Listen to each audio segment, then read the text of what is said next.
नमस्कार, मैं Atul Jain, Hindi news channel नेता नगर 24/7 चैनल पर आप सबका हार्दिक स्वागत है। हमारा ये महाराष्ट्र राज्य, इस राज्य में बहुत सारी पार्टियां हैं, लेकिन जिसमें एक पार्टी है जिसका नाम है MIM।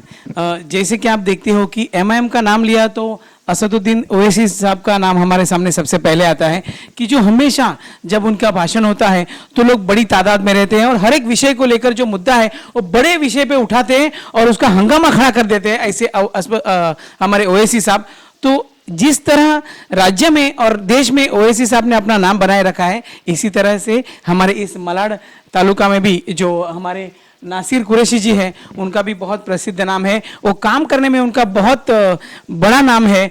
लोगों के लिए वो हमेशा भागकर जाने वाले एक इंसान, कार्यकर्ता के रूप में देखे गए हैं। तो बहुत अच्छा लगता है कि जब MIM का नाम आता है तो मलाड तालुका में आपका नाम सबसे आगे होता है। आप समाज कार्य के लिए सबसे आगे होते हो। नासिर जी, बताइए आप किस तरह आपके पार्टी का नाम MIM का आगे बढ़ाने की कोशिश कर रहे हो? देखिए, मुझे MIM में आकर पूरा 1 वर्ष से ज़्यादा हो गया है और मेरे परवरदिगार का करम है बहुत, अल्लाह ताला का, कि हमने ये 1 साल में बहुत कुछ ऐसे काम किए जो आज तक मलाड मालूनी में किसी नेता ने नहीं किए थे। जैसे कि आप देख लीजिए, रोड की हालत कितनी बस से बदतर हो चुकी है।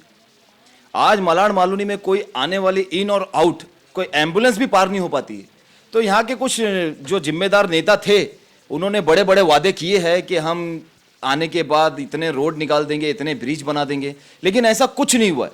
ना यहाँ पे कोई एक ढंग का स्कूल है, ना कोई यूनिवर्सिटी है, ना कॉलेज है, ना कोई ऐसा रिहैब सेंटर है। बस है तो यहाँ पर नशे में मुब्तला है जवान नस्लें जो बर्बाद हो रही है। बेरोजगार जो लड़के यहाँ पर है वो बर्बाद हो रहे हैं। ना जॉब है, ना यहाँ पे ढंग का कोई रहीवासी यहाँ पर रह सकता है ढंग से, कुछ नहीं यहाँ पर है। और बस बड़े बड़े वादे जो होते हैं इलेक्शन पीरियड के करीब आने के बाद ही होते हैं ये चीज़। MIM का जो काम है वो किस तरह और यहाँ पे आपके माध्यम से किया जा रहा है? जैसे आपने आरोप तो लगा दिया कि जो यहाँ पे चुन के आए हुए नेता थे उन्होंने कोई काम नहीं किया, लेकिन MIM अपने तरीके से क्या काम करने की कोशिश कर रहे हैं? देखिए, अभी फिलहाल हमारा ना मलाड मालूनी में कोई MLA है, ना कोई नगर सेवक है, लेकिन उसके बावजूद भी हम यहाँ पे लोगों तक पहुँच रहे हैं। जो हमसे हेल्प होती है, जैसे फॉर एग्जाम्पल यहाँ पे जो बीच में अभी लॉकडाउन हुआ था, पूरे महाराष्ट्र में, पूरी मुंबई, पूरे हिंदुस्तान में हुआ था, उसमें भी हमने जो सहायता करी है वो आप हमारे चैनल जो है फेसबुक पर भी आप देख सकते हैं। हमने किसी का फोटो लेकर नहीं बांटा है, किसी को दिया है, ना कोई मदद करी है। हमने एक सेवा के तौर पर की है, ना कि पार्टी को आगे बढ़ाने के लिए की है। इंसानियत के तौर पे जो हमसे काम हुआ है वो काम हमने वहां तक पहुंचाया है। और इस टाइम पे मलाड मालूनी में यहाँ की जनता ने ठान लिया है कि हमें वो नेता चाहिए जो हमारे बीच में चलता हो, ना कि सिर्फ 5 साल में एक बार शक्ल दिखावे। हमने जब से MIM में आए बहुत यहाँ पे मेहनत करी है, बहुत पार्टी में लोगों को जोड़ा है। और हमारे सदर जनाब बैरिस्टर असदुद्दीन ओवैसी साहब जब से यहाँ पे आकर गए हैं, जलसा हुआ है, तो काफ़ी तादाद में अदर पार्टी के लोग हमारे साथ जुड़े हैं और बहुत बेहतरीन यहाँ पर एक चैन बनी है। और ये चैन को हम आने वाले इलेक्शन में आपको दिखाएंगे कि यहाँ से मलाड मालूनी से 2 से 3 सीट मजलिस की आएगी इंशाल्लाह।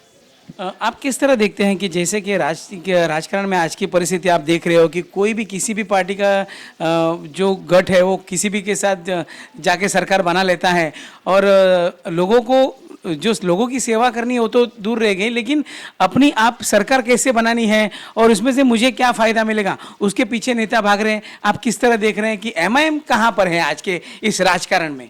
देखिए, मैं आपके चैनल के माध्यम से सबसे पहले एक बात ये बोलना चाहूँगा कि अभी जो विपक्ष ने जो पूरा एक गठबंधन बनाया है कि हमें मिलके भाजपा का सामना करना है, तो उसमें इन लोगों ने हमें क्यों नहीं बुलाया? ऑल इंडिया मजलिस इत्तेहादुल मुस्लिमीन हमारे सदर जनाब बैरिस्टर असदुद्दीन ओवैसी साहब को दावत देनी चाहिए थी कि आप भी आइए, लेकिन ये क्यों नहीं चाहते? इसके पीछे का आपको राज पता है कुछ? क्योंकि ये चाहते नहीं है कि कोई मुसलमान नेता आगे बढ़े हिंदुस्तान के अंदर, कोई उभर के आवे। और इनके साथ में जो वोट है, अदर कास्ट के जो वोट है, इनके कुछ हिंदू समाज के भी वोट है, तो अगर ये हमें साथ में लेते तो वो वोट बैंक इनसे हट जाएगा और ये चाहेंगे नहीं ये चीज़। और ये मुसलमान को नेता को जो आना नहीं चाहते कि हिंदुस्तान में इनकी भी पॉपुलैरिटी बढ़े आगे और कोई नेता इनका वजूद में आवे, बस यही एक रीज़न है कि ये हमें शामिल नहीं करना चाहते। लेकिन इसका जवाब हमारे सदर जनाब बैरिस्टर असदुद्दीन ओवैसी साहब बहुत अच्छे से दे रहे हैं। आप देखिएगा, हम अपनी वो पहचान बनाएंगे हिंदुस्तान के अंदर और महाराष्ट्र मुंबई में जो आने वाला चुनाव है कि इन्हें हमारे पास आना पड़ेगा। इंशाअल्लाह ताला ये हमारे बगैर हम इतनी सीट लाएंगे मुंबई नगरी से कि हमारे बिना ये बीएमसी में सरकार नहीं बना सकेगी इंशाअल्लाह। बहुत बड़ी बात कही आपने कि आपको जहां इन लोगों ने एक टीम बनाई, गठबंधन बनाया विरोधकों ने, तो आपको नहीं बुलाया, सबसे बड़ी बात है। लेकिन एक आरोप लगा है असदुद्दीन ओवैसी साहब के पास कि जो एक वंदे मातरम का जो विषय था उसके बारे में उन्होंने नाराजगी जताई।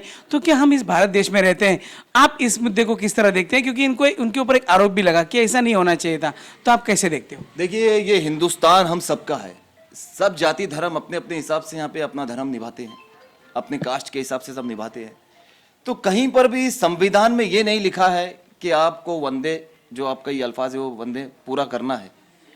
हमारे सदर जनाब बैरिस्टर असदुद्दीन ओवैसी साहब ने बहुत अच्छा इसके ऊपर एक जवाब दिया था कि हम जो ये हिंदुस्तान है, ये हिंदुस्तान हमारा भी है, हम मुसलमानों ने भी बलिदान दिया है, तो हम वो अल्फाज इस्तेमाल करे बगैर हम जय हिंद का नारा लगाएंगे ना। हम जय हिंद का नारा भी वही होता है कि भारत देश हमारा आगे रहे। तो नासिर जी, आपका कहना यह है कि आप हमें जबरदस्ती बुलाने की कोशिश मत कीजिए, हम तो भारत देश के नागरिक हैं, हम तो जय हिंद बोलना भी चाहते हैं, लेकिन तुम जबरदस्ती बुलाओगे तो नहीं बोलना चाहते, ये आपका कहना है? हाँ बिल्कुल बिल्कुल, ये कहीं पर भी नहीं लिखा है कि कोई भी कास्ट के धर्म के नागरिक को आप जबरदस्ती ये बुलाए। आप बताइए मुझे कहीं लिखा है? डॉक्टर बाबा साहब अंबेडकर जी ने जो संविधान लिखा है उसमें कहीं लिखा है? फ्रीडम लिखा है कि आप अपने अपने हिसाब से अपने धर्म को आप आगे लेके जाइए, निभाइए, कर सकते हैं अपने अपने धर्म के हिसाब से हर कोई। लेकिन कहीं पर यह नहीं लिखा है कि आपके ऊपर जबरन कोई आरोप लगा के या आपके ऊपर प्रेशराइज करके उगलाया जाए, बुलवाया जाए, ऐसा कहीं नहीं लिखा है। हमारा देश है, हम अपने दिल से मानते और पूरी हमारी खून के अंदर रग रग में ये भारत हमारे अंदर बसा हुआ है और हम जय हिंद का नारा लगाते हैं, सबके सामने फक्र से लगाते हैं। नासिर जी, आप एक युवा नेता हैं, बहुत अच्छा लगता है आपके पास देख के कि चलो हमारे इस विभाग में अगर कोई नगर सेवक हो तो आपके जैसा हो जाए। तो आपका क्या सपना होगा कि आप अगर नगर सेवक पद पर चुन के जाते हो तो सबसे पहले आपका क्या प्राधान्य होगा कि आप किस तरह अपने विभाग को डेवलप करना चाहोगे या और क्या प्लस कुछ करना चाहोगे? सबसे पहले मैं ये बोलना चाहूँगा, हमारे जो हाई कमान है, हमारे मुंबई अध्यक्ष फैयाज अहमद खान है और हमारे सदर असदुद्दीन ओवैसी साहब है, अगर इन्होंने चाहा कि आपको लड़ना है बीएमसी का चुनाव तो मैं मैदान में उतरूंगा, हमारी पूरी तैयारी है। लोगों ने कहा है कि नासिर कुरैशी साहब आप उतरिए, हमें आप जैसा नेता चाहिए कि हमारे लिए जो आधी रात में, दिन में ना बरसात देखे, ना तूफान देखे, ना आंधी देखे, हमारे एक बोलने पे जो बंदा आता है उसको हम दिल से नेता मानते हैं। आएंगे इलेक्शन पीरियड में, खरीदने के लिए भी आएंगे लोग बहुत कुछ, कोई पैसे से खरीदेगा, कोई कुछ चीजों से खरीदेगा, लेकिन लोगों ने मुझसे एक वादा किया है कि उन्हें आने दो, नासिर साहब, नासिर भाई, कि उन्हें आने दो, लेकिन हम वो काम करेंगे जो हमारा दिल गवारा करेगा, हम वो चीज करके आपको ये इलेक्शन में जरूर लाएंगे। अगर हमें मौका मिला बीएमसी इलेक्शन में तो हम जरूर लड़ेंगे और लड़कर मालोनी में वो काम करेंगे कि आज तक किसी नेता ने नहीं किया, ना कोई पार्टी के काम किसी ने। नासिर जी, हमारी कुछ देर पहले बात हुई जिसमें आपने कहा कि मालवनी में तो कांग्रेस और एमआईएम के बीच ही टक्कर होगी।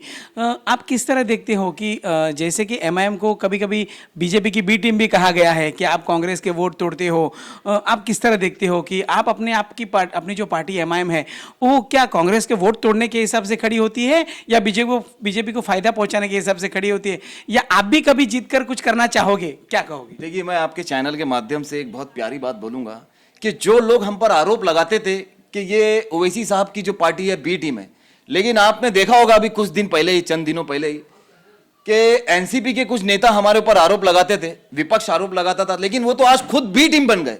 वो तो खुद विपक्ष में जाके जो बैठे थे वो आज साथ में आज के घूम रहे, आज वो सरकार में बैठ गए जाके।